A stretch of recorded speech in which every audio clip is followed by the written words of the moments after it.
मगर आज स्कूल में पढ़ी हुई उस लकड़हारे की कहानी याद आ गई सर, जो अक्सर लोगों को बेवकूफ बनाने के लिए चिल्लाया करता था, शेर आया शेर आया। और सारा गांव उसकी मदद को दौड़ पड़ता था, और वह कोई शेर नहीं होता था। एक दिन सचमुच का शेर आया।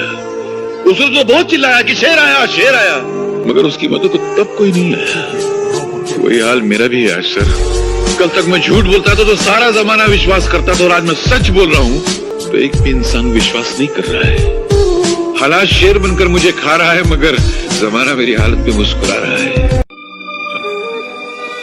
इस दुनिया में लाखों ऐसे बूढ़े हैं जो या तो अकेले हैं या बेमुरव्वत बेगैरत औलादों के बाप हैं, जो भूख से तड़प तड़प के मर जाते हैं, मगर उनके मुंह में पानी डालने वाला कोई नहीं होता है।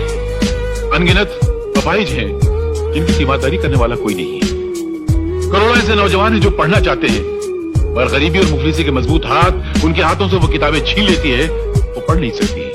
ऐसी लाख लटक के खुदकुश करने का क्या मतलब है? अरे जिंदगी तो खुदा की नेमत है, जो नहीं समझा उसकी जिंदगी पे लानत है। अरे मुझे देखो कि कैसी हालत है मेरी, न पेट में रोटी है, न जेब में ढेला है, कपड़ों को देखो हर 4 इंच पे थेगला लगा हुआ है, फिर भी जी रहा हूँ। लानत है तुम्हारी जिंदगी पर। क्यों? अगर मेरा ऐसा फटा हाल होता तो मैं तो पैदा होते ही फांसी लगा लेता।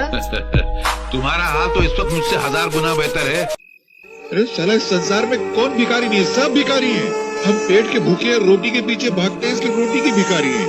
ये साले दौलत के चाहने वाले दौलत के भूखे हैं, इसलिए दौलत के पीछे भागते हैं, दौलत के भिखारी हैं। ये कुर्सी को चाहने वाले वोटों के पीछे भागते हैं, क्योंकि ये वोटों के भिखारी है। अपने मन से देखो तो इस संसार में हर इंसान हर घड़ी किसी न किसी चीज के पीछे भागता रहता है। हर इंसान किसी न किसी चीज का भिखारी है। सब इतना है कि कोई भिखारी जिसकी तकदीर अच्छी होती है वो अच्छाई बटोर लेता है, और जिसकी तकदीर खराब होती है वो बुराई बटोर लेता है। क्या माँ, गाली तो गरम गरम दे रही हो, चावल बासी दे रही हो। ऐसा चावल चूहे नहीं खाते, तुम मेरे खिला रही हो। अरे चाचा, तू कहीं का महाराजा नहीं, भिखारी है भिखारी। तो क्या हुआ? इस संसार को चलाने के लिए राजा और भिखारी दोनों जरूरी हैं। राजा टैक्स लेता है तो भिखारी भीख लेता है। राजा महल में राज करता है तो भिखारी तुम्हारे दरवाजे पे आके फरियाद करता है। राजा इंसाफ करता है तो भिखारी बाकी खाना साफ करता है। तुम्हारे दरवाजे पे आके अगर मैं भीख मांगता हूँ ना तो तुम मेरे पे एहसान नहीं करती हो, मैं एहसान करता हूँ, मालूम? एक अकेला दुख है जो चेहरे बदल बदल कर इंसान के सीने से चिमटा हुआ रहना चाहता है, मगर इंसान इतना बेवकूफ है कि उस वफादार दोस्त को ठुकरा कर बेवफा सुख की तलाश में भटकता रहता है। अरे सुख तो बेवफा तवाइफ की तरह है, जहाँ जिसके पास कल उसके पास। अगर इंसान दुख से दोस्ती कर ले तो फिर जिंदगी में कभी उसको सुख की तमन्ना ही नहीं रहेगी। तो मोहब्बत से मीठा जरूर है, मगर मोहब्बत के फलसफे को नहीं समझा तू। बहुत ऊंचा फलसफा है, और मैं यहाँ तेरी शरारतों को रब्बू करने आया था। तेरी बदतमीजों को रब्बू नहीं कर सकता मैं जा रहा हूँ। अरे क्या, मुझे किसी की जरूरत नहीं है। अरे जब मैंने अपने दिल में रहने वालों के जाने का अफसोस नहीं किया तो घर से जाने वालों की परवाह क्या करूंगा। ये मेरा इस्तीफा है। इस्तीफा? हम जैसे महान लोग जब आपकी मामूली सी नौकरी करते ना, तो आपका हम पर नहीं बल्कि हमारा आपकी नौकरी पर एहसान होता है। आप इतनी सी तनख्वाह देते हैं, हम आपकी ऑफिस को इतनी सारी इज्जत देते हैं। फैसला सुनाएंगे, मेरे कानों को सुनने की आदत नहीं है, मेरी जबान को सुनाने की आदत है, समझे? और एक बात और, आप मुझको नौकरी से अलग नहीं कर रहे हैं, बल्कि मैं आपको मालिक बनने से अलग कर रहा हूं। इस फकीर की एक बात याद रखना, जिंदगी का अगर सही लुत्फ उठाना है ना तो मौत से खेलो।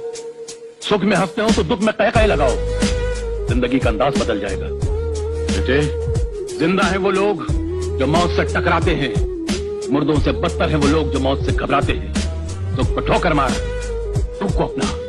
अरे सुख तो बेवफा है, चंद दिनों के लिए आता और चला जाता है, मगर दुख तो अपना साथी है, अपने साथ रहता। ये अनाथ आश्रम सब नाम के होते हैं, असल में ये मुसीबत आश्रम होते हैं। अनाथ आश्रम में जो बेचारे बच्चे पलते हैं वो भूख प्यास गरीबी जुल्म मार सहते सहते बड़े होते हैं, और जब बाहर निकलते हैं तो आदि मुजरिम बन चुके होते हैं।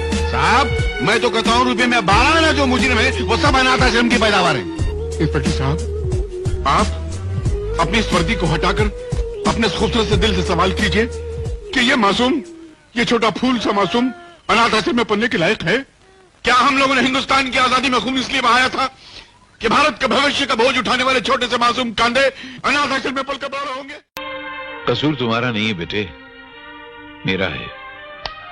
मैंने कांटों को इज्जत की जमीन पर बोकर अपने खून से सींचने की कोशिश की थी, पर मैं भूल गया था कि कांटे सिर्फ जख्म दे सकते हैं, खुशबू नहीं दे सकते।